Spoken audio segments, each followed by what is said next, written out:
Coming up on Nightside, it was the 30th annual Ken and Betty Borland holiday pageant and tower lighting tonight. We'll bring you the full story. Also on News 11, President Obama joins other world leaders looking for ways to limit global temperature rises. That's next.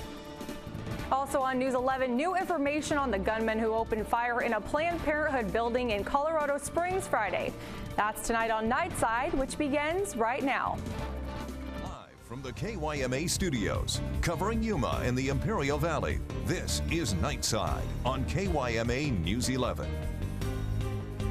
Thank you for joining us on Nightside. I'm Molly Lange. A man is thankful to be alive Thursday after getting stuck in a tough spot on a cliff face at Echo Canyon, Arizona. Raimundo Benuelos, who is 21 years of age, says he decided to go rock climbing without the proper equipment, but ended up calling 911 shortly after 9 a.m. when he got stuck.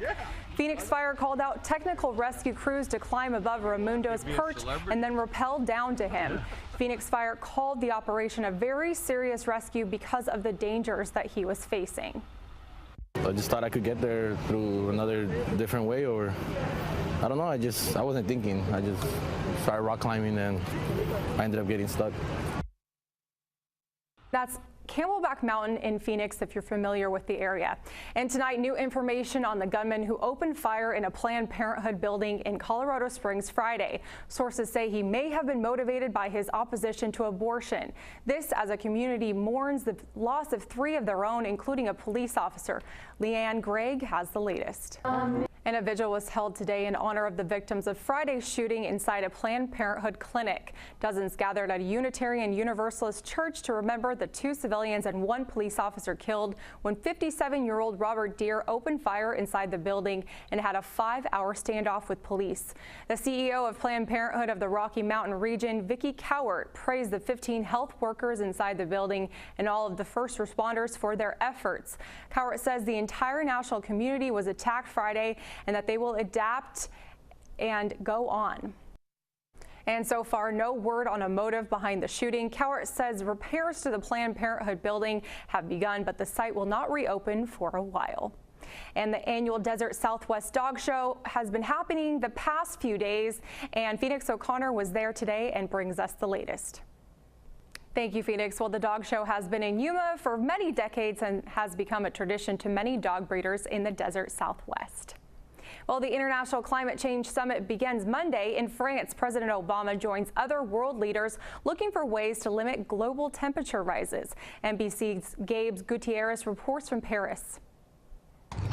Well, with tens of millions of us on the move this holiday weekend, dangerous weather is a big issue for some, especially in Texas and Oklahoma. Weather Channel meteorologist Mike Seidel reports on the threat posed by icy roads and flash floods.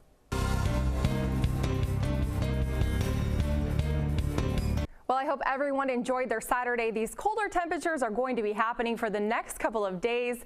Luckily, we're not experiencing any icy roads or flash floods like the rest of the nation.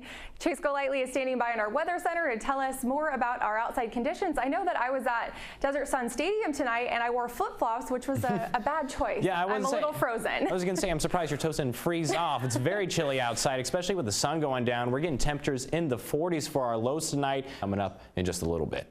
All right, sounds good, Chase. Thank you.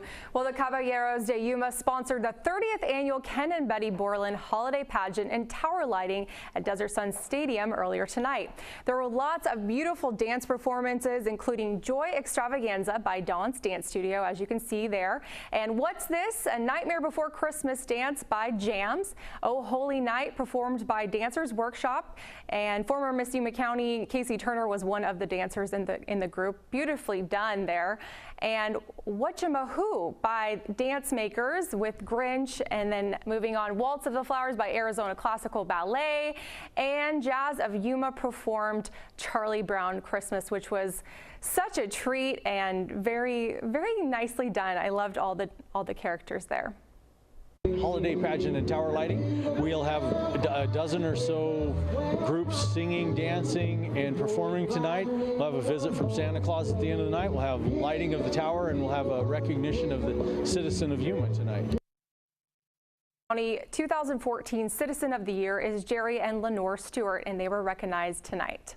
All right, well, coming up after the break, we'll have more for you. Stay with us. covering Yuma and the Imperial Valley. This is KYMA News 11.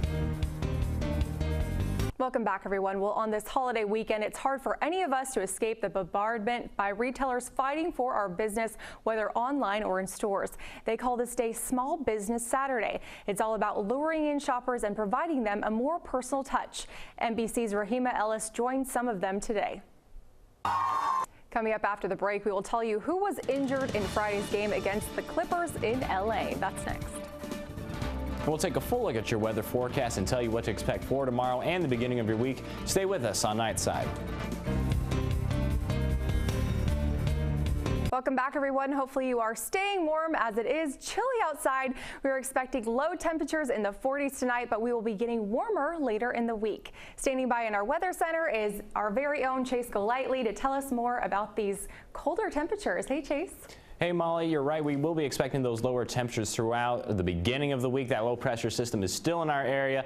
We can also expect clear, sunny skies here in the desert Southwest. That's it for your full look at your weather forecast. Let's send it back to Molly to see what's coming up next. Thank you, Chase. Well, coming up after the break, Tom Brady gobbles up his kids in a Turkey Day prank. That's next. Thanks for joining us. Well, Anthony Davis was injured in Friday's game against the Clippers in LA. Davis collided with Chris Paul and went down holding his right knee. He would have to be carried off the court, but it was reported later that there was no structural damage to Davis's knee. He would not return to the game, but walked back to the bench under his own power. Well, that's lucky for him. And quarterback Tom Brady dons a Turkey Tom costume to prank his kids. As you can see here. With the Patriots dominating, Hall of Famer decided to dress up like a turkey, hide in a pile of leaves, and scare the bejesus out of his kids. Look at his daughter. She's like, hit the deck! He posted the video to his Facebook page where throngs of loyal Pats fans praised the prank. Now, if only this turkey could lay an egg on the field for us non-Pats fans, that'd be great. Well, coming up after the break, competitors had 30 hours to craft 15,000 pounds of sand, and what they did with it, well, that's next. Well, playing in the sand isn't just for kids, at least not in Key West, Florida this weekend. 6 sand sculptures from around the world competed in the International Sand Art Competition at the Casa Marina Resort's Atlantic Ocean Beach.